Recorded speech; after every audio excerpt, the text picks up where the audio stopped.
Before I start, can I have a show of hands? Who speaks English here? Come on. Everyone should be, or I'm gonna be concerned because someone's not gonna get what I'm saying. Ugh. Okay. And today, my TED Talk is about future language trends. Interesting, I heard you said. So before I start my TED Talk, let me give a brief introduction of myself. I study in Shatin College, like most of you. I'm right now in year 9. And the reason why I'm so interested in this topic is because myself, I speak 3 languages. I speak English, French, and Chinese. Today, I'm going to introduce you to 2 possible trends. First of them being the idea of multilingualism. The second one is about the idea of having one lingua franca. The most important question is, why should you care? That's because it's related to your children and you. It's how your children will communicate in the future. As a parent, don't you want to know how the evolution of the communication portals of your children? And as a child, don't you want to know how we communicate in the future? So, you can see a map, well, not map, something, on the left side of the screen. Can someone answer me, what is that? Hands? Like someone here? I need an answer. Okay, maybe you don't have an answer. It's called Pangaea. It's how our world looked like 335 million years ago. At that time, all the continents were connected. But I felt like people there were not connected as we are now. Because of what? Technology and internet. Computers, tablets, iPhones. These are all our communication portals. Who can stop you from Skyping your friend, even if one lives in Shatin, the other lives in Chengquan-o? The first trend I'm going to talk about is the idea of multilingualism. What is multilingualism? It's either a speaker or a group of speakers that uses 2 or more languages.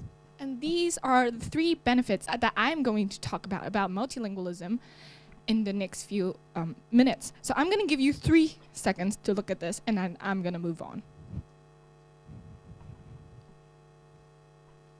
First of all, being multilingual helps you make friends. Although I don't have actual statistics to support this, I do have a personal story to share. A few years ago, my French wasn't that good. Be honest, it was bad. And I went to France. Of course, I could speak like a basic French or something like that, and I made a few friends. Because I saw a connection between us, simply just because we speak the same language. Some of the friends that came along from Hong Kong didn't make many friends over there because they don't speak their same language. I'm not saying, don't get offended, I'm not saying if you don't know their language, you can't be friends with them. I'm just saying knowing language will make it so much more easier for you to communicate with them, and it lowers your language barriers. If you say, I don't care about friends, I'm just going to be a loner, this is what you should care about. Because being multilingual totally transforms your study and traveling experience. According to statistics, in 1975, 0.8 million people traveled study abroad. And in 2009, 3.7 million people study abroad. We can see that there's a 12% increase, and this number is still increasing. If you want to study abroad, it's so important, let's say it's vital to learn that language. Because if you don't know the language, how are you going to communicate with people there and the professors and your friends? Now, if you say, I don't care because I'm not going to study abroad, you can still benefit from knowing a language. Because according to statistics, 3 billion people travel annually. That's 44% of the world's population. People usually travel for 2 purposes. First, they go there as a tourist, or second, they go there for working purposes. If you're a tourist, knowing language prevents you from holding Google Translate, walking around, getting lost, and being embarrassed. Now, if you go there for work, then you should totally learn the language. Because if you go there constantly, not only it prevents you from getting embarrassed, it also allows you to better communicate with people there, and you can make better trades. Now, thirdly, and most importantly, being multilingual actually increases your chance of getting employed. According to the Bureau of Labor Statistics, there is a 42% in the employment of interpreters or translators. Or you can be a language teacher or a tour guide. I'm not saying that if you're not multilingual, you're gonna not be successful in life. That's not true. I'm just saying, imagine this. If you don't know a language, these 4 jobs will no longer be available for you. But if you are multilingual, you can keep your choices open.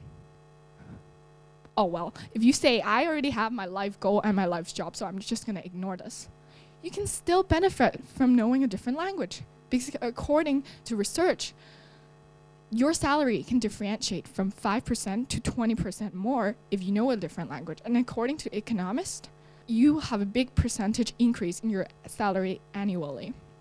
Now, I think the reason why this is a predictable trend, it's because a lot of you people realize the benefits multilingualism brings, and that's why everyone's learning a different language. Let's be honest. Can anyone tell me, like, can I have a show of hands? Who knows more than one language?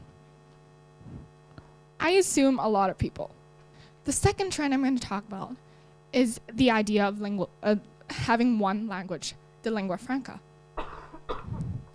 And these are the three possible candidates that I'm going to talk about. I'm going to give you 3 seconds to look at this, to have a brief idea, and then we're going to move on.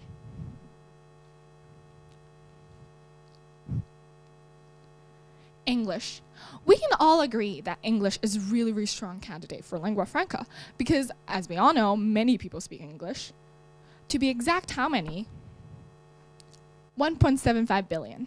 That's 25% of the world's population. Out of 195 countries, 84 of them are English-speaking countries. And also education. Many schools in Hong Kong worldwide teaches English. And this refers to more developed countries. Let's ignore the less developed countries for now. What about the leftover 3%? You don't have to care about it. Let's move on. I'm just joking. You do have to care about it, but it's not really that related to you, because the reason why they're not teaching English, it's because the students there are not capable of learning it. So these 3% only refer to schools that take care of disabled students or students that are not capable of learning such advanced linguistic skills. Now, if you think the statistic I've provided, like you can just totally not, that you cannot interact with it, then here are something we can see every day, news stories, and here's one example. The Volkswagen Group switches their official language to English. Volkswagen is a German car company, but they switched their official language to English because they make trades all around the world and they want better communication between their employers and employees. And we can see that English is so common that for the benefits of their companies, they have to switch their language. Talking of English, I would like to talk about some of the relationship between a country's global status and its language. As we all know, USA and Britain are really strong countries. And I think one of the reasons why English is so popular around the world is because of USA and Britain. First of all, Britain and USA has a really strong either in political or economical status in the world. Their languages are used more often, obviously, for trades and anything like that. English opens an economic and academic door to a lot of things because many technologies and newfound discoveries are named in English. And most importantly, because the two countries has such strong status, that's why a lot of people respect them. The second type of languages I'm going to talk about might be a little bit weird for you because you might not have thought about it before. But the most obvious one we can see now is Chinese. According to research, 1.3 billion people speaks Chinese.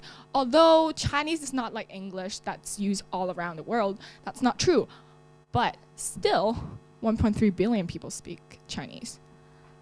The economy has grown really quickly for China. It has the fastest economy growing rate, with an average of 9%.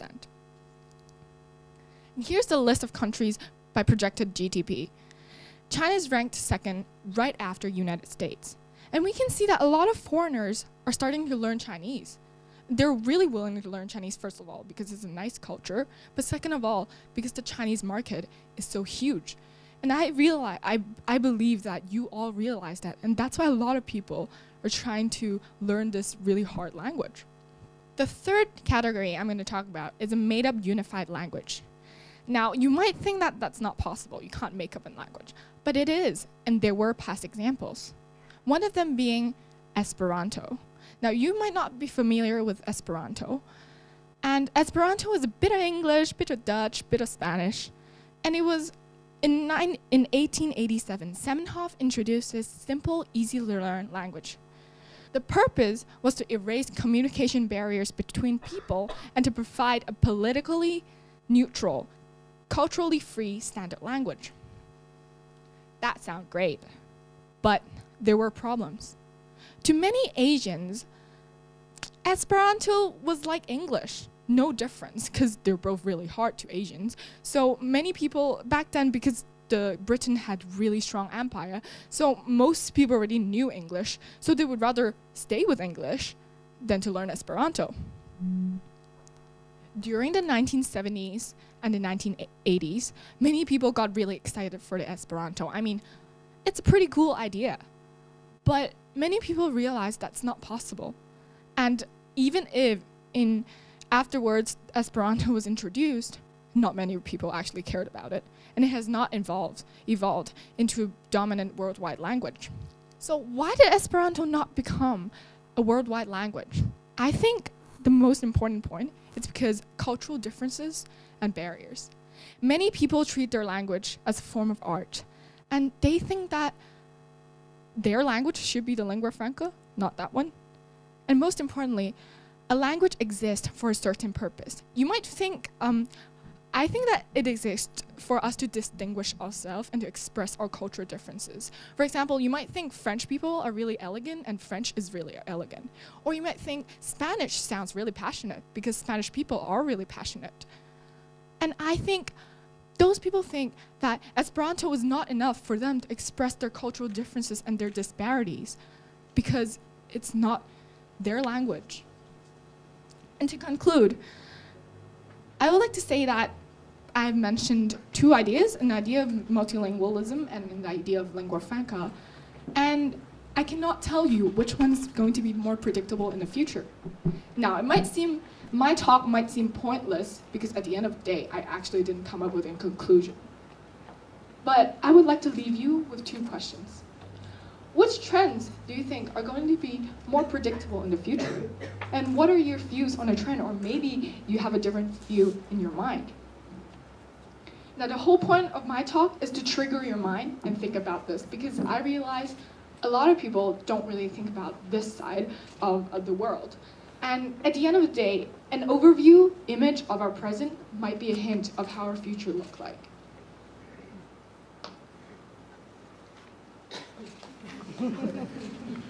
Thank you so much for listening.